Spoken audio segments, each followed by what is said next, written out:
Hey everybody, it's Peter, and this is the Kawasaki Z900, not the RS. I just finished doing the retro sport version here, which was the 2024 new color scheme, couple new things on that bike. We're gonna compare that to this. So literally 10 minutes ago, I finished filming that. Now we're gonna compare it to this. Now again, if you're watching from the States, yes, I'm saying Z900s because I'm filming here in Canada at Jim Gilbert's Power Sports, Jim Gilbert's Wheels and Deals. This is the #1 volume Kawasaki dealer in the country, and it's February right now, and as far as I can see, there are motorcycles. They have so many motorcycles here right now. It's like a motorcycle show, so make sure you check them out. I want to thank them for giving me access, because if you're watching right now and you have questions about this bike, I will come back to this bike again and again and again to make sure I give you all the answers you need. So do me a favor, subscribe to the channel if you're interested in this kind of thing. We're going to cover everything we can 2024 this year, Kawasaki and a whole bunch of other brands as well. But again, love filming here at Jim Gilbert's Power Sports, and if you're in the area, check them out. Let's get going with this review.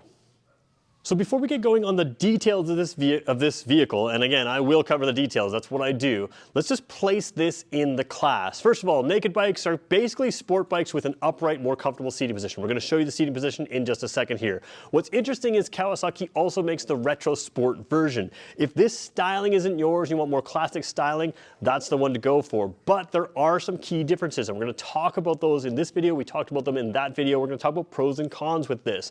What this is, though, is a bike with fully modern technology. So it's got a TFT display in here. It's got some nice things throughout. We're going to talk about all those things. But the key piece is, think of this as a sport bike. Now, this one being a 900 is actually not a 900. It's a 950 or 948cc.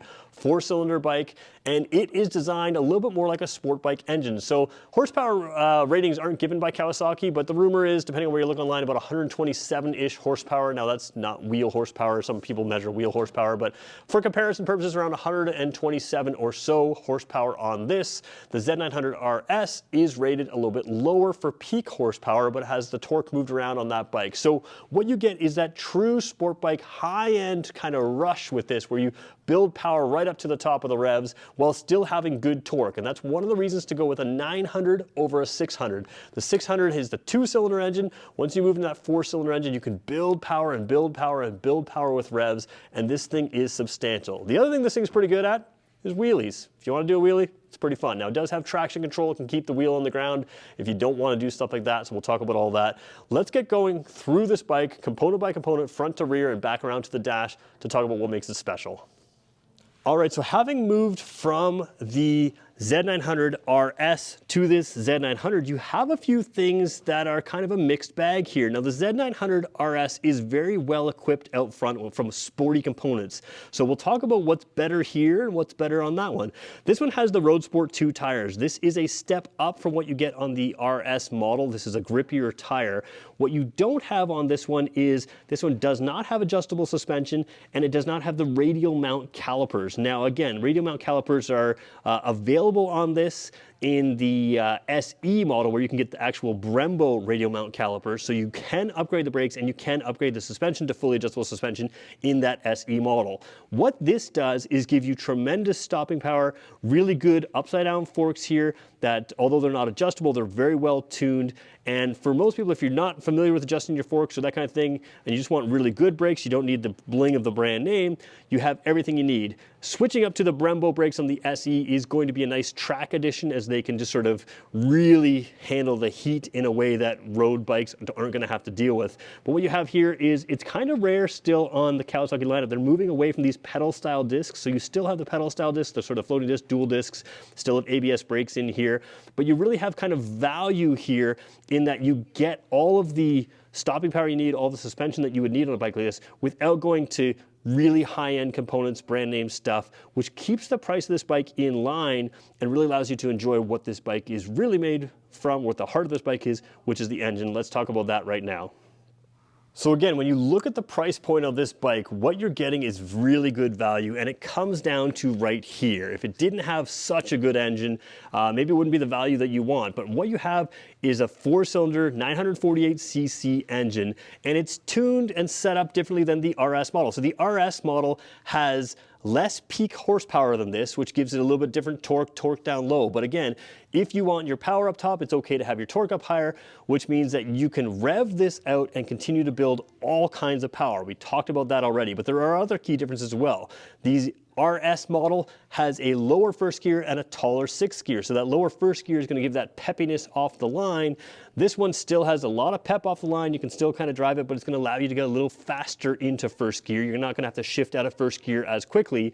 And then the sixth gear, being a lower gear, is actually going to allow you to continue to build power without having to downshift. Now, I'm not saying that you have to downshift on an engine this powerful anyways, but again, that top end rush of power in any gear is really what makes this bike special. So again, you've got tons of torque when you move to a 4-cylinder engine here compared to the 6-cylinder, but you also have really good horsepower numbers. So again, that's why you buy this bike, is for the engine. It is all kinds of fun, and again, pretty good value in this bike. Take a look at the frame here. We've got a fairly lightweight frame. Tank is a little different. Of course, the styling is more up-to-date than you would have on the RS model, but again, really aggressive sport bike type feel, but a relatively comfortable seating position.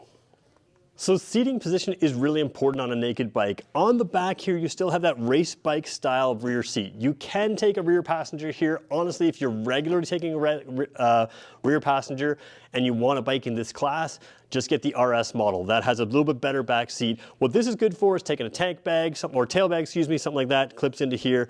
But the seat itself, a lot of bikes in this naked class don't have great seats. This is quite a comfortable stock seat. Now, you can always fix out a stock seat with an aftermarket seat. A lot of people are gonna say, hey, you know, this style seat doesn't work. A lot of people complain about seats on motorcycles. I don't have the same problem that a lot of people have. I find a lot of bikes to be relatively comfortable.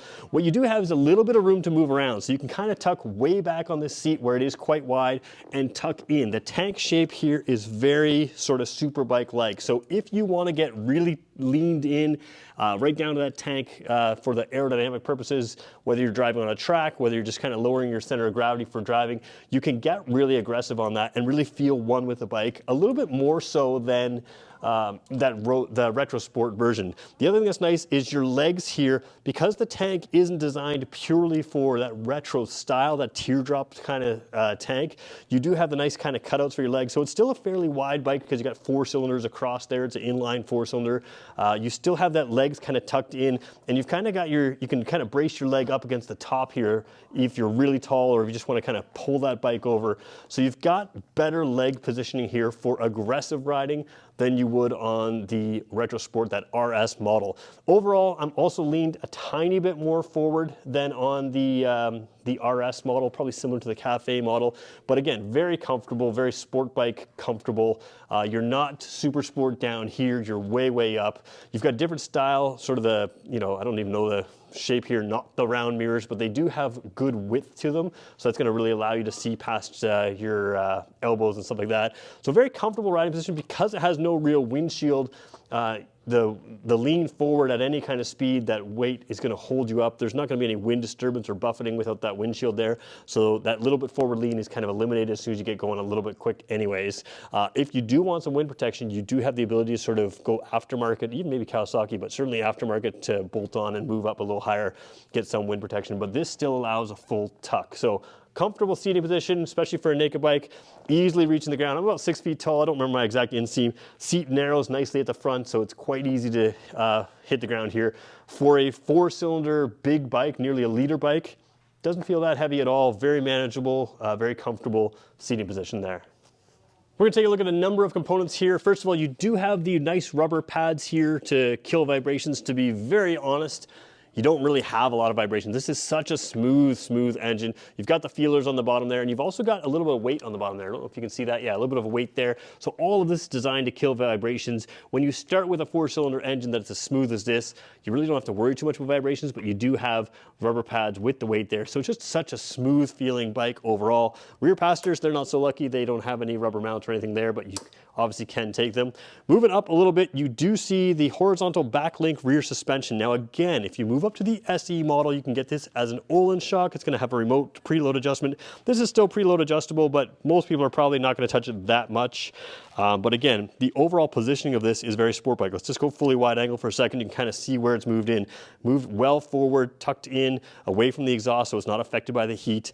And what that does is it allows you to have a really consistent performance there. Very much like the super sport bikes as far as positioning and functioning right in that area. All right, before we go too far, I did kind of lie to you. This is the fork tube on the left side of the bike. I looked at the right side of the bike and the bottom of the fork. While I said the front forks are not adjustable, they're not as adjustable as the RS model, but you can see right here, if we zoom all the way in, the left side fork tube does have some adjustments. So again, mildly adjustable front suspension, mildly adjustable rear suspension. If you want fully adjustable front forks and rear shock on this one, you can move up to that SE model to get that. Or if you want more adjustability in the front, you can consider that RS model as well. So I should point that out just for full clarity's sake. There is some adjustment, but not as much as on some of the other bikes. All right, the next thing we should talk about here is the dash. Now, before we get right to the dash, you can see that this does not have clip-ons like a true super sport bike. So you still have a little bit of handlebar in this area. That allows you to mount things like your phone or something else. It's always easier to mount things when you have a little bit of handlebar visible, and you do have that. But you have in the center here this TFT display, which we're gonna zoom right into. Let's see if I can just up there. All right, turn the key on. Let's see this thing come to life. You have a pretty cool display here. So one thing I should point out is TFT displays never film perfectly on camera. The clarity of the screen is really strong, and you do have good color, good everything else. So sometimes that doesn't show on camera, but I can tell you right now it is really good. So the first thing I'm gonna do here is I'm gonna move this up to the sport mode right here. So you have a tachometer, again, different than the Retro Sport where you had the RS model where you had the traditional dial style traditional gauges. This TFT display gives you all of the information you had there and more in a different style display. So one thing you gain over that RS model is the drive mode. So you can see up here we have the sport mode right down there. You can hold down a button, which we'll show you in just a second how we do that. Go to a road mode. That's still going to give you full power, but a little bit less aggressive throttle response. Then you get into a rain mode. It's going to change your traction control. It's going to change the power response as well on this bike. Everything there. So you've got those 3 ride modes. On something like the Ninja 1000, you would also get a rider or actually no, sorry, you have the rider mode here as well. So that's what I was trying to look at. So rider mode here, the power is set to full. You can set that down to back off the power. The traction control is set to 2. This is your custom mode. This allows you to, for instance, have full power but full traction control or something else. So you can really customize this up. So again, rain mode is going to cut the power mode back. Every other mode is going to offer full power, but if you want the rider mode to not have full power, this is really where you get to adjust your power settings and your traction control in that drive mode. So rider mode at the very bottom, move up to rain mode, move up from there to the road mode, and then from there you're going to go into the sport mode. So we'll hold that down again into your sport mode. So all of those drive positions allow you to have this full technology access to this bike here to really kind of customize it for the type of riding you want to do. Digital displays in here. I'll just show you a couple things you've got. You've got the odometer up top here. So I'm going to show you that odometer. You got odometer, trip A, trip B, and that's all that's up on that menu here. You're always going to view your temperature gauge right down there. Below is really what I want to show you. Currently this bike is a Canadian bike, so it's set to kilometers per liter is sort of the default that they give us, even though most Canadians use liters per 100 kilometers. You can also set this to liters per 100 kilometers or miles per gallon US or miles per gallon UK. So you have a lot of ways to show you your instant fuel efficiency, which is what we're looking at right now. So there's instant fuel efficiency, average fuel efficiency, range or distance to empty. Again, it's going to calculate that based on how you have been driving. So it's a bit of a guess, but it does give you some perspective on what you've got. And you've got your average speed, which you don't have in the Retro Sport model. Total time, not in the RS model as well. Battery voltage, don't have that in the RS model. And then back to your instant fuel efficiency. Clock is always visible. Gear position is always there as well. Good stuff. And you can see warning lights all around there to give you the information that you need as well. So really nice display package here. A lot of clarity, a lot of technology. Let's move over to the controls. We'll talk about how we adjust all this stuff. So compared to the RS model that we just reviewed, again, shares an engine, a lot of different tuning, you actually have the same gauges here. So you have a trigger that you can't see right, or same gauges, same controls here. You have a trigger over here that you can't see right now with that I'm pulling with my finger. That's a flash to pass trigger. There's your high beam and low beam right there. Signal lights right there. Really good quality switchgear, horn, hazard lights, which I really like. And then you have this button up here. So this operates a little differently on this Z900 than it did on the RS model. So let's just clarify what that does. First of all, in the RS model, you only have one display that changes. This one you had 2. You had the odometer, which is the upper display. So odometer, trip A, trip B, you cycle through by tapping up. And then the bottom display with the efficiency, the battery voltage, all that kind of stuff, you're tapping down. So bottom display is adjusted here. Top display is adjusted there. Selection button is going to allow you to select things like traction control, that kind of thing. So nice, simple controls. May sound confusing in the way I described it, but once you get on the road, it's very intuitive on how to use this and how to adjust a few things. Let's take a look at the slipper and assist clutch. more specifically the clutch lever itself. Let's talk about a couple of nice features there. All right, so taking a look at sort of the clutch side right here, you can see that trigger for that flash to pass. It's even actually labeled there, says pass. What you have here is a lever adjusted to the number 5 position. There's 5 positions here and 5 positions on the brake lever. They're both adjustable. Basically, it may not be able to tell from the angle you're looking at, but it's kind of in line with my knuckle right there on level 5. We're gonna move to level 1, and it's kind of in line with this knuckle right here. So it's kind of that good adjustment there, 5 different settings between those two. I kind of like it on level 3. What this does, of course, it's adjustable for reach. That allows you to have smaller hands, larger hands, easy to kind of reach there. The other thing it does is it really allows you to adjust where that clutch grabs or where the brake grabs. So a lot of people sort of think it's, if I got big hands, I'll put on 5, small hands, I'll put on 1. I do like it on level 3 on my personal bike, but it is the kind of thing where you can kind of adjust that clutch grab point through that reach adjustment. Just a nice feature to have. The brakes do the same thing. Let's take a look at the face of this bike really quickly.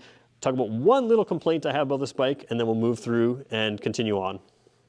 So taking a look at the face of this bike, you've got a couple things. I really kind of like this sort of sport bikey type style. One difference with the naked bikes is the headlight does turn with the handlebars, whereas a sport bike it would stay as part of the bodywork. So that's kind of a nice thing at a stoplight. You can kind of aim your light if you wanted to. You've got these daytime running lights that are on right now. I'd have to start the bike to get the headlight on. It is a full LED headlight, high and low beam in there, and both sides are lit. Sometimes Kawasaki used to have only one side lit with the low beam. All of that's been fixed as they move to these LED lights. One thing I don't love about this bike is in North America here, we still have the incandescent signal lights. Now what's weird is the 600s of the exact same bike, the Z650, it has the LED lights. On the Retro Sport, I can kind of forgive the, the sort of regular style lights here, but I feel like on this bike it should have the LEDs, especially since its younger brother or the smaller 650 does have the LED lights. Kind of interesting that in North America we're still not getting that, and this seems to be a North American thing. Even on the Retro Sport we get these sort of incandescent bulbs for signals. In North America we're still getting the incandescent, not the LEDs. I'm not sure why. So let's place this bike in the category and even within Kawasaki's own lineup. First of all, in the category, there are very few inline 4-cylinder engines left. They're having trouble, I guess, meeting certain emission standards around the world, but this is still a very clean emission standard, fitting bike. And that 4-cylinder engine, the one thing to remember is you are always on a power stroke with a 4-cylinder engine. A twin cylinder is going to have times where it makes power, it doesn't make power. Even a triple is going to have something like that. So there's a uniqueness to a 4-cylinder engine that makes it a lot of fun, especially in a sport bike. There's a reason that almost every sport bike is still, or has been up until most recently, a 4-cylinder sport bike, 4-cylinder power band, because it's just really good at making power all throughout. And like I said, you're always on power. There's never a point where the pistons are moving up and down, not making power in a 4-cylinder bike. There's always one cylinder at the very least on power, making power. So that's just a unique feel. Now what's interesting in the Kawasaki lineup is there is no Ninja 900. You have that Ninja 1000, which is more of a sport touring bike. Down at the 650 lineup, you have the Z650 like this, the Z650 RS, which is the Retro Sport, and then you have the Ninja, as well as the Vulcan, the Versus, and all kinds of other things. You don't have any other real use for this engine other than in the Retro Sport, which is tuned differently. So this is your sport bike in this class, and to me, that's perfectly fine. If you wanted that sport bike styling, I guess you'd be out of luck.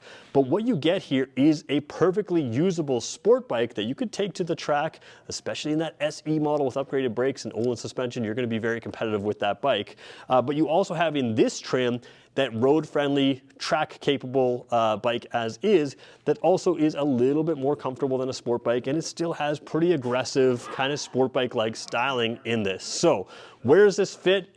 Very powerful, very value-centric. The price of this bike is still very, very reasonable compared to what's out there. You've got good technology, traction control, power modes, drive modes, customizable drive modes as well.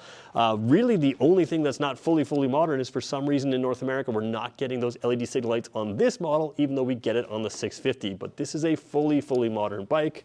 Very impressed with that. And you drive it like a motorcycle. It's not something that's going to have quick shifters and stuff like that. You're still going to be mastering your skills, which to me is part of the fun on a bike like this. So there you go. This is the Z900. Don't forget the Z900 RS, which I just did a review on the 2024. It has a couple tweaks, not just in color, but a little tiny feature differences as well for 2024, which we showed you in that video as well. So make sure you check both of those out. And again, if you have any questions, come see myself at Jim Gilbert's Power Sports #1 volume Kawasaki dealer in the country.